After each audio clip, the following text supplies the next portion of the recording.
Amados amigos, amados irmãos, Deus vos abençoe.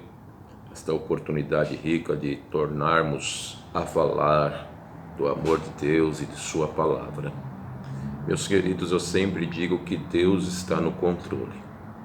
Se alguma coisa parece que fugiu do controle, na verdade fugiu do nosso e não do controle de Deus. Em Juízes capítulo 6, do verso 1 ao verso 6, nós vemos um relato feito do período em que Israel ficou na mão dos midianitas, momento em que o Senhor os entregou por 7 anos sob o jugo, um jugo pesado, porque os midianitas invadiam as terras de Israel e destruíam tudo que tinha pela frente por um ato permissivo de Deus. E eu queria meditar um pouco aqui sobre este assunto. Logicamente, nosso tempo é sempre diminuto aqui, então não dá para explanar por muito tempo, porque vai tornar-se cansativo aos senhores. Mas procurarei deixar uma mensagem que você possa compreender o que Deus quer falar com você através desta palavra. No capítulo 6 de Juízes, o verso 1, começa dizendo que Israel fez o que parecia mal aos olhos do Senhor, e por isso o Senhor os deu na mão dos midianitas, por um período de 7 anos. E os midianitas prevaleciam sobre Israel. E os filhos de Israel, por causa desta perseguição, do avanço dos midianitas, dos saques e das mortes que eles cometiam contra o povo de Israel, os filhos de Israel procuraram cavar covas, cavernas nos montes e em lugares bastante fortificados, para poderem escapar da fúria dos seus adversários, dos seus inimigos.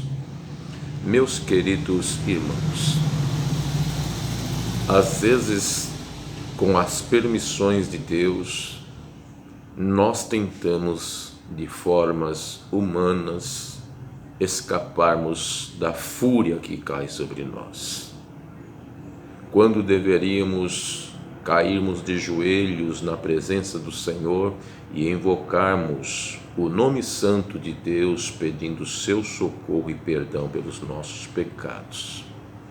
Verificamos que no versículo 1, o Senhor os deu na mão dos midianitas por 7 anos, porque eles faziam mal aos olhos do Senhor. Suas ações, suas práticas chegaram então a atingir a ira de Deus. Deus tomou as providências e somente Deus poderia livrá-los daquela situação. Todavia, eles procuraram um meio de escapar, cavando as suas casas, como chamado aqui numa linguagem de covas, para se esconderem nos altos montes e também nos lugares fortificados. Todas as vezes que Israel semeava, diz a palavra de Deus, vinham os midianitas, subiam contra eles e também alguém se aproveitava disso. Outras pessoas, outros povos. Nota-se aqui que Deus entregou Israel na mão dos midianitas, mas também, neste período ruim, diz a palavra que os amalequitas também subiam contra Israel. E também os que vinham do Oriente se aproveitavam da situação e a terra se enchia de adversários para com Israel. É assim mesmo. Um abismo chama outro abismo. Uma brecha aberta na muralha é suficiente para que toda a muralha caia por terra. Os adversários entrem e façam o saque, se deleitem nos despojos. Amados do Senhor, muitas das vezes há uma prevalência de pessoas sobre a sua vida, uma prevalência dos adversários sobre aquilo que você construiu. Às vezes começa somente por um lado, como com Israel aconteceu. Uma entrega na mão dos midianitas, mas a brecha estava aberta. Se os midianitas enfraqueceram as forças de Israel, logicamente outros irão se aproveitar dessa situação. Quando você está enfraquecido, outros se aproveitam da situação. Pessoas que você nem esperam, que talvez não eram nem adversários, passam a se aproveitar da sua fragilidade para saquear tudo que você tem e destruir aquilo que você construiu e até mesmo, se possível, até a sua própria vida. Vejo que o versículo 4 deixa bem claro que eles se punham contra Israel num campo de batalha. Israel fugia desse campo de batalha para os montes, para as cavernas, para as covas que eles mesmos construíram. E os adversários, se aproveitando disso, destruíam a novidade da terra, não deixavam mantimento em Israel, não deixava nem ovelhas, nem bois e nem jumentos. Tudo que eles podiam fazer, eles faziam, e Deus estava permitindo isso, e não colocava sua mão contra os inimigos de Israel. Entenda muito bem que nós precisamos do socorro de Deus e de que Deus seja o nosso aliado, que Deus seja o nosso amigo no meio das adversidades, no meio das perseguições, no meio de situações em que estamos perdendo tudo. Deus é o nosso único Salvador, o único que pode nos ajudar num momento tão crítico. Porque os nossos adversários, eles não têm apenas o desejo de nos derrubar, mas também de nos deixar sem nenhum provimento. Diz o versículo que acabamos de ler, que eles destruíam a novidade da terra. Então, tudo que se plantou para uma colheita, eles não deixavam nada. Talvez não levassem, mas destruíam. O que eles podiam levar, eles levavam, mas o que sobrava é como você vê naqueles filmes épicos, se tacava fogo em tudo para que o povo viesse a morrer de fome. E eles destruíam os mantimentos, novidade da terra, as ovelhas levavam, destruíam bois também e os jumentos, de maneira que não dava condições para o povo trabalhar e se sustentar. A Bíblia relata que Israel empobreceu muito nesse período, um período de 7 anos, e a pobreza foi devastadora na vida de Israel. E os filhos de Israel, dentro dessa situação, passaram a clamar ao Senhor.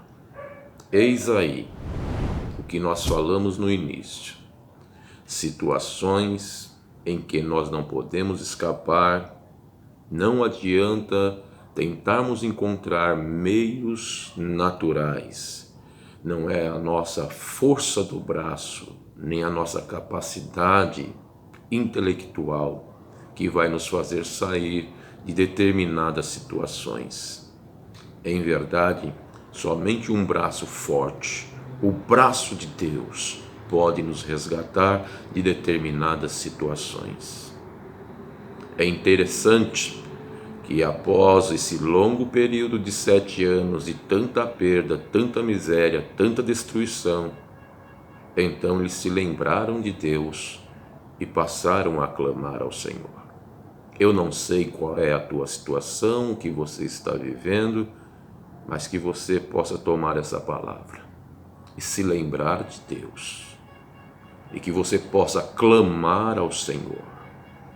É o único que pode resolver o problema e Ele resolve. Até mesmo Ele fala as situações do porquê que nós entramos em determinadas situações. Como aqui, após eles clamarem, o Senhor manda um profeta para falar com eles. Enviou o Senhor um homem profeta aos filhos de Israel, está escrito no verso 8, que lhes disse, assim diz o Senhor, Deus de Israel, do Egito eu vos fiz subir, do Egito eu vos fiz subir, e vos tirei da casa da servidão, e vos livrei da mão dos egípcios e da mão de todos quanto vos oprimiam, e os expeli de diante de vós, e vos dei a sua terra, e vos disse, eu sou o Senhor vosso Deus, não temais aos deuses dos amorreus em cuja terra habitais, mas vocês não deram ouvidos à minha voz. Que Deus de amor e misericórdia, que Deus longânimo e cheio de paciência. Ele não tinha que dar explicações. O erro estava no povo, não estava em Deus. Mas Deus, Ele dá uma oportunidade, Ele esclarece, Ele mostra o porquê das coisas. Mas no seu tempo, passou 7 anos, eles tiveram que clamar, voltar para o Senhor, para que Deus então viesse a falar com eles. E como falou claro. E no final diz o Senhor, mas vocês não me deram ouvidos, não deram ouvidos à minha voz. Eis o problema que a humanidade está passando. É porque não estão dando ouvido à voz do Senhor. No seu caso, no meu caso em particular, seria porque não estamos dando ouvido à voz do Senhor? Ou seria somente um ato permissivo, como aconteceu com Jó? Se é uma questão de falha nossa, consertemos a nossa casa, consertemos a nossa vida e nos voltemos para o Senhor. Se é um caso, como aconteceu com Jó, que não era por culpa dele, adoremos ao Senhor como Jó fez. Mas se, contudo, existem falhas em nossas vidas, que nós possamos nos arrepender, clamarmos ao Senhor pela sua misericórdia, que o Senhor nos perdoe e que o Senhor nos salve desta situação. O versículo 11 mostra um outro quadro em complemento a esta resposta. Mostra que um anjo do Senhor, ele se apresentou e ele se assentou debaixo de um carvalho que está em Ofra. A minha alma se alegrou de uma tal maneira, porque o anjo veio, se assentou debaixo do carvalho e ficou observando um homem que estava malhando trigo. Como a minha alma se alegrou! É como que se Deus estivesse transmitindo. Eu estou observando. Deus observa e às vezes não se deixa ser observado. O homem não percebe que ele está presente, mas ele está. Seja pessoalmente, pelo seu espírito, ou seja enviando um dos seus ministros, dos seus anjos, dos seres angelicais. Neste caso, os olhos do Senhor estavam postos sobre Gideão, através de um anjo que se assentou debaixo do carvalho. Pelo Espírito de Deus, eu quero te dizer que você está sendo observado. E isso nos traz um cuidado. De que forma estamos sendo observados? Será que aquilo que nós estamos fazendo é agradável ao Senhor ou desagradável? Podemos ver nesse quadro que o que Gideão fazia era agradável ao Senhor, porém ele estava fazendo com medo e num lugar que não era próprio. Mas mesmo assim, o Senhor se agradou dele, porque o anjo disse: vai nessa tua força. Se você está fazendo a coisa certa, agradando ao Senhor, ouça o Espírito de Deus te dizer: vai nessa tua força. Para ele o Senhor disse: porque tu livrarás Israel da mão dos midianitas. Pois o Senhor é contigo, varão valoroso. Que palavra num momento tão terrível, tão cruel, de tanta perda, de tanta avassalação, tanta destruição. Que palavra de incentivo. O Senhor é contigo, varão valoroso. Ouça o Senhor falar com você. Não importa o que esteja acontecendo. O Senhor é contigo, varão valoroso. Para você que é uma irmã, varoa valorosa, o Senhor é contigo. Às vezes temos que fazer esses trocadilhos para que as pessoas não se sintam excluídas. Deus não faz distinção de homem e de mulher. Você está na presença de Deus. O Senhor está falando. O Senhor é contigo. Ouça a buzina do homem do pão passando. Acho que você está ouvindo. E tiro disso uma espiritualidade também. É uma maneira de chamar, né? Chamar as pessoas, convocar as pessoas. Assim Deus diz também: tocai a buzina em Sião e perturbai todos os moradores da terra. E Deus toca a buzina. De alguma forma, tem que ser anunciado o Evangelho, a palavra de Deus. Uma convocação de trazer o homem ao arrependimento. Se estamos certos na presença de Deus, trabalhando talvez com medo de um acontecimento. Se você falar, que tipo de medo? Por exemplo, o que nós estamos passando hoje. Os homens com medo de sair à rua, de estar no comércio. Os homens com medo dentro de casa. Até quando vai isso? Enfim, um medo. Tem gente desesperada. Mas tem outros que entendem que estão sendo observados. Graças a Deus eu posso entender isso e acredito que você está entendendo. Que o Senhor está nos observando e cada um com a mão no arado fazendo a sua parte. E se você estiver fazendo a sua parte, guarda isso no seu coração. Vai nessa tua força, porque o Senhor é contigo, varão valoroso. Mas ele disse: mas se o Senhor é comigo, meu Senhor, se o Senhor é conosco, por que tudo isso nos sobreveio?